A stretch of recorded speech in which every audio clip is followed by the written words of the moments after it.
Hey there, y'all ready to make some gravy? Cassie Lewis. Shout out to Cassie Lewis. She wanted to, her and her little team of people on Facebook wanted to talk about making packaged gravy. I can't stand it. It tastes terrible. Don't ever do that. Make your own gravy, but you need meat drippings to make good gravy. Kim just got through making some fried chicken steak. And you see in here we've got the chicken ready. We just got to make the gravy, and Sue's already made some fried taters. So anyway, we'll get you in here close and I'll show you how quick this can go if I don't screw up. I am capable of screwing up, but I'll show you what to do and what to be careful about when you're making it, because you can screw up in a hurry. So we'll move the camera in here and get ready.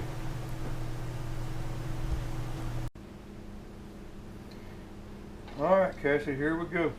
This shouldn't take long. I don't see a clock right here, I'll tell you. If everything goes right, this shouldn't take too long. We just got through cooking them chicken fried strips there. So just take several big spoonfuls of these drippings that are still hot. Works really easy in a non-stick pan like this, even though you really shouldn't use a whisk, a metal whisk in a non-stick pan like that. But I'm going to make a good little dab of gravy, so I'm going to put quite a bit of drippings in here. This is not just real accurate measurements or anything like that. So now we got the fire going pretty warm, but you don't want it too hot. It'll burn your. Just take your hands and just start putting flour in here, but you don't want the grease too hot. I'm afraid this might be almost too hot. Put a good bit of gravy in there and start mixing it in without it getting too thick on you. You don't want it too. You can pick it up off the fire if you want, but you want that to be about the consistency of gravy or thereabouts, or maybe a little thinner. But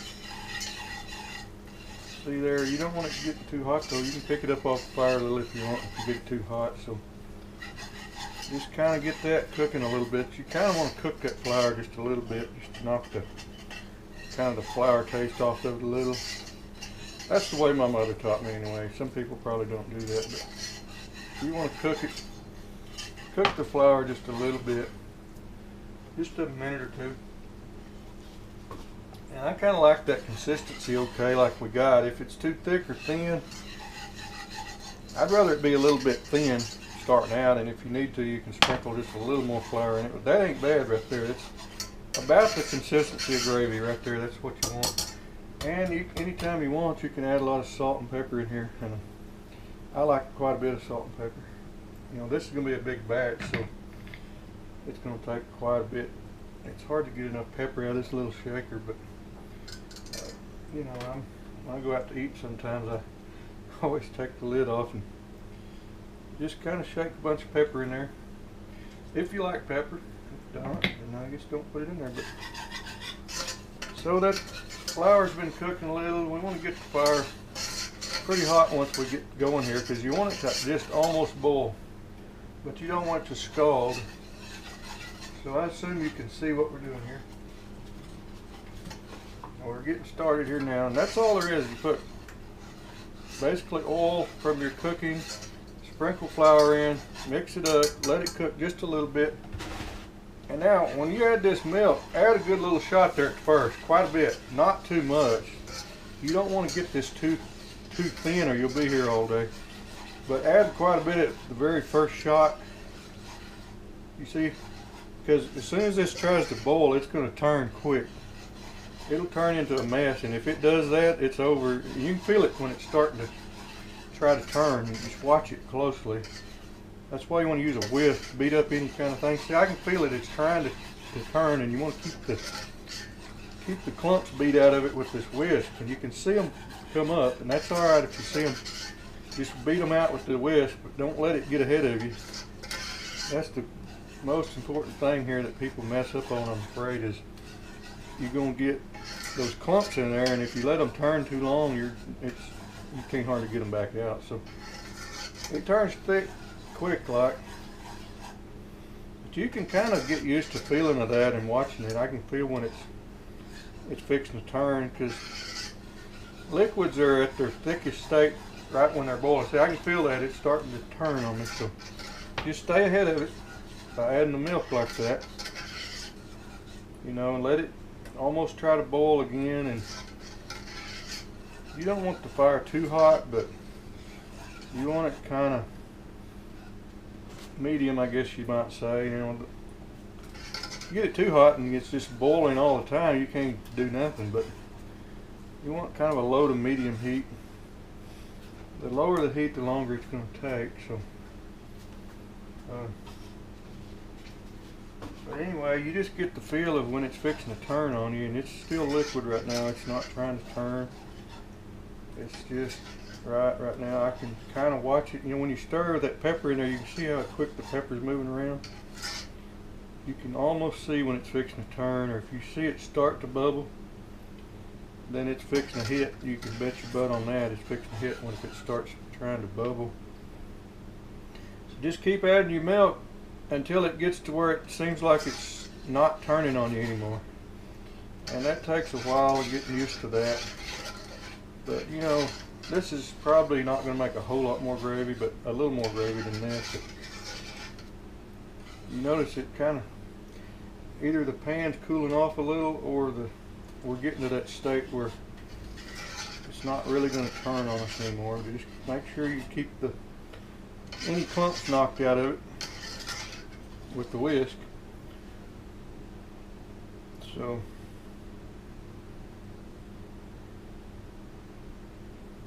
I think our pan has cooled down a little bit on us. That's why it's taking a little longer now. But you can start feeling it. See, I can feel it now. It's starting to turn a little bit now. I better hit it again with the milk. So you knock that viscosity back down on it again. Just kind of keep watching it and doing that until you think it's got enough. If you ever add too much milk, it's going to take a long time to boil that back off. So you don't want to get too much. I'm bad about not adding enough, but I stay on top of it because I want it to be done as quick as possible. So as long as you don't add too much milk, it reduces the amount of time you have to wait between adding more and stirring.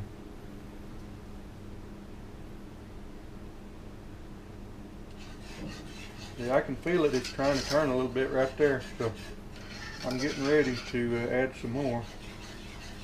You can feel it getting thicker there in the bottom. You see those little bit of clumps? You just keep knocking them out of it, and you know, as you add more milk and keep stirring it like that, it'll knock them clumps back out of it. Just the little ones, you know, like that.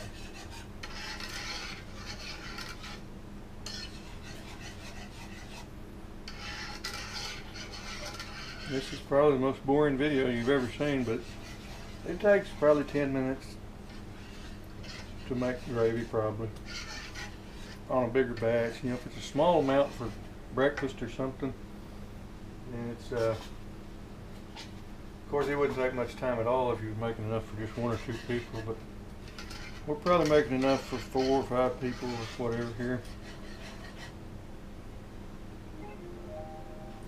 But you know, you can turn the fire up a little more. I just wanted to be sure we didn't get it too hot. It was pretty hot at first.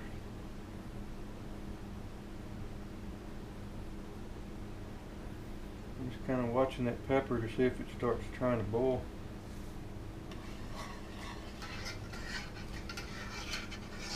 I can feel it's coming back to life there a little bit, so go ahead and let it thicken up some if you want, and then mainly all you're doing then is just thinning it back down to where you want it. Just keep on adding milk until it acts like it kind of quit taking. You know, it'll get to where it doesn't want to take anymore. And, you know, when it gets to where it's taking too long between adding milk, then you know you're there.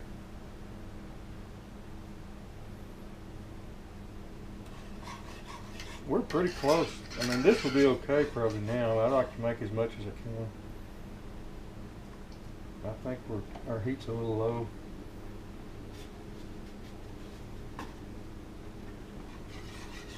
It's trying to boil right there, so I'm getting pretty hot. As long as you don't get it just scalding it, boiling, you don't want to sit there and just boil the fire out of it. So it's getting pretty thick there, so we'll add some milk to thin that down a few times. Kind of get used to that about how much to add. I mean, if we want to pull this off now, it would be okay, but the more milk you put in there, the more it'll kind of knock down that floury taste. Some people seem to say they get a real floury taste when they make gravy, but I don't. But one thing is to use good meat drippings from bacon or chicken fried steak, or just something you fried in the pan that's kind of got meat fat in it.